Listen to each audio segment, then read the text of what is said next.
नमस्कार। आज के अंक में आपसे बात करेंगे कि सनातन धर्म के खिलाफ कैसे आग उगलने की एक होड़ सी लग गई है। और ये होड़ ऐसे वैसे नहीं लगी। जब से ये INDIA गठबंधन बना है तब से एक ट्रेंड चल निकला कि कैसे सनातन धर्म के खिलाफ दुष्प्रचार किया जाए, उसको विनष्ट करने की चेष्टा में तरह तरह के बयान दिए जा रहे हैं।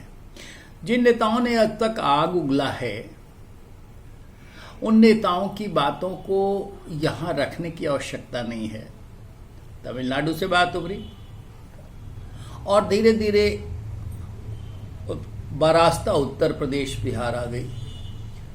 हालांकि बिहार में यहाँ के शिक्षा मंत्री पहले भी रामचरितमानस को जलाने की बात कर चुके हैं और अब नए सिरे से उन्होंने ये कह दिया कि ये पोटासियम साइनाइड है। जब तक ये पोटासियम साइनाइड रहेगा तब तक इसका विरोध जारी रहेगा। मायने क्या है इस तरह के विरोध के?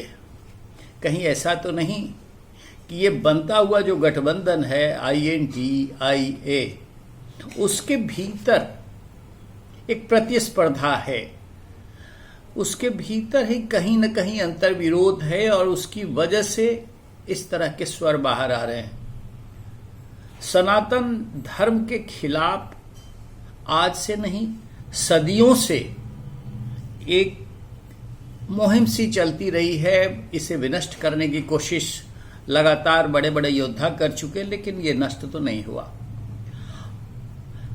बीच में एक ऐसा दौर आया जब जातियों का उभार सामने आया था और तब उत्तर प्रदेश के एक राजनेता काशीराम ने इस तरह के नारे दिए कि वो नारा, हालांकि वो नारे गढ़ने के महारत हासिल थे उन्होंने कई तरह के नारे गढ़े, लेकिन तिलक तराजू और तलवार इनको मारो जूते चार, इस तरह के बयान दिए थे और उनका इशारा था उन जातियों के तरफ जो जातियां धर्म का पोषण कर रही हैं या सवर्ण कही जाती रही हैं। अब तो मैं ये इत्तेफाक रखूंगा या आप भी रखेंगे कि आज इस सनातन धर्म में सब जातियां एक साथ धर्मारोहण कर रही हैं। लेकिन अब वो जाति विभेद की बात और उस तरह की आग उगलने वाली बात से शुरू हुआ दौर आज फिर से यहां तक आ पहुंचा है कि सनातन धर्म को जला दो, सनातन धर्म को खत्म कर दो, इसको नष्ट कर दो, ये वायरस है, ये बैक्टीरिया है, जाने क्या क्या। लेकिन क्या इस बात पर गौर किया गया है कि ये नेता, ये राजनेता जिस तरह की बयानबाजी सनातन धर्म के खिलाफ कर रहे हैं उससे सनातन धर्म खत्म हो जाएगा या फिर उसकी प्रतिक्रिया होगी? ये वैज्ञानिक सत्य है कि हर क्रिया के विपरीत प्रतिक्रिया होती है और उस प्रतिक्रिया का ही असर है कि भाजपा जिसका विरोध लगातार लोगों ने किया वो आज कहां से कहां पहुंच गई है। फिर उन बातों को न जाकर के मैं ये देख रहा हूं कि कहीं ऐसा तो नहीं सनातन धर्म का विरोध करते करते ये राजनेता उसकी जड़ों को और मजबूत कर रहे हैं और साथ साथ जो धर्म को, हिंदू धर्म को एकजुट रखने वाले राजनेता हैं और जो धर्म को आधार बनाकर के राजनीति कर रहे हैं उनको प्रचार करने का मौका कम मिल जाएगा। मैं बात कर रहा हूं भारतीय जनता पार्टी की। सत्तारूढ़ भारतीय जनता पार्टी हिंदू हित की बात करती है। अगर ये प्रतिक्रियात्मक होता है, निश्चित रूप से हर क्रिया के विपरीत प्रतिक्रिया होती है, तो क्या हिंदू मन में ये भाव नहीं जगेगा कि हमारे खिलाफ एक चेष्टा हो रही है, हमें विनष्ट करने की कोशिश की जा रही है, हमारे धर्म को समूल नाश करने की चेष्टा हो रही है? और इसके साथ साथ ये प्रतिक्रिया उत्पन्न होगी कि दूसरे धर्मों के प्रति समादर भाव, उनके प्रति मेहमान नवाजी, ऐसा भाव इस देश में हो रहा है, तो वो प्रतिक्रियात्मक रूप से भाजपा के पक्ष में कहीं और ज्यादा एकजुट होकर के उसका समर्थन करें। ऐसा प्रतिक्रियात्मक रूप से होता है और स्वाभाविक भी है, तो भाजपा को प्रचार करने की आवश्यकता कम पड़ जाएगी।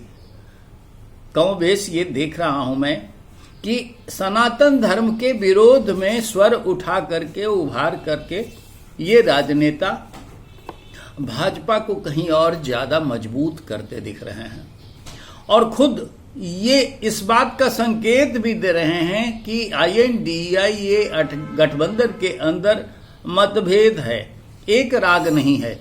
एक पार्टी किसी और बात पर आड़ूर है, वो धर्म के नाम पर कुछ नहीं बोल रही है, दूसरे लोग आग उगलने और इस तरह की प्रवृत्ति कि किसी भी तरह से इसको नष्ट कर दिया जाए, उसके खिलाफ माहौल तैयार कर रहे हैं।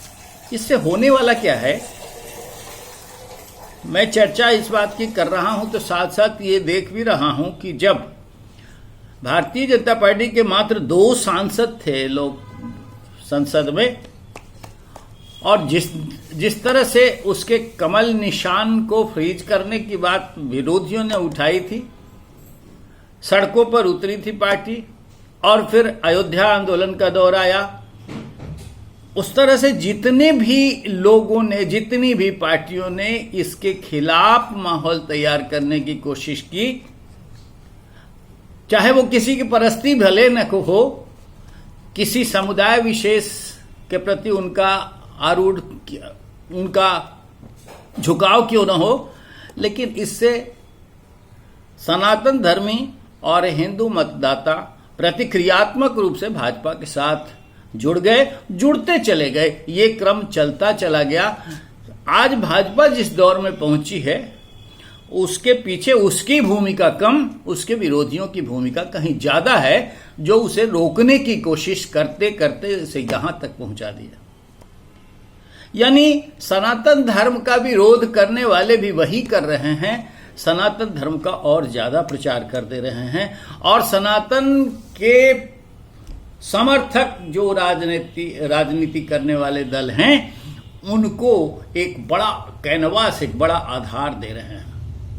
मुझे लगता है कि ये एक तरह से भाजपा को कम प्रचार करने का अवसर प्रदान कर रहे हैं। आने वाले चुनाव में, जो लोकसभा चुनाव होने वाले हैं या अभी जो विधानसभा के चुनाव हैं, इनमें भाजपा की आसान पिच ये खुद तैयार कर दे रहे हैं राजनेता, और इससे उसकी राह बिल्कुल आसान हो जाएगी। मैं एक बात और समझाना चाहूंगा कि ये वैज्ञानिक सच है कि हर क्रिया के विपरीत प्रतिक्रिया होती है। जब भी कहीं कोई, जैसे गेंद को ही लेते हैं, गेंद को हम टकराते हैं तो वो जहां भी जाती है उसके साथ प्रतिक्रियात्मक रूप से उछाल मारती है। ये हर वस्तु के साथ होता है और ये स्वाभाविक प्रक्रिया है। तो क्या जनमत और जनता के बीच इस तरह के भावों की प्रतिक्रिया असंभव है? ये कतई नहीं, होना ही है, और इसका आधार मात्र यही है, जैसे कि वस्तुओं के साथ होता है।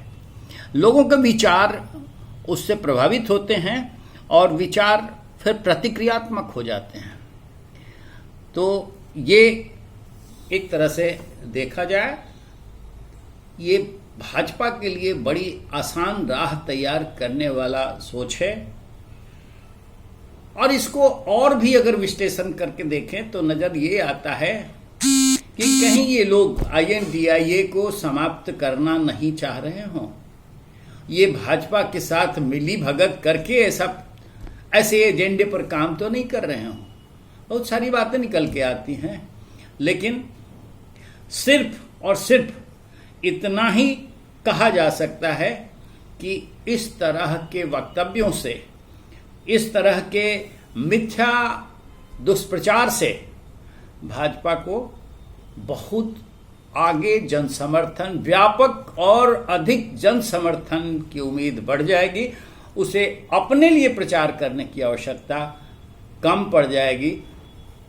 आज के अंक में हम इतना ही रखेंगे और आपसे निवेदन करेंगे हमारी बात अगर अच्छी लगती है तो इस चैनल को लाइक करिए और सब्सक्राइब कीजिए। अगले अंक में फिर मिलेंगे किसी और नए इशू के साथ। नमस्कार।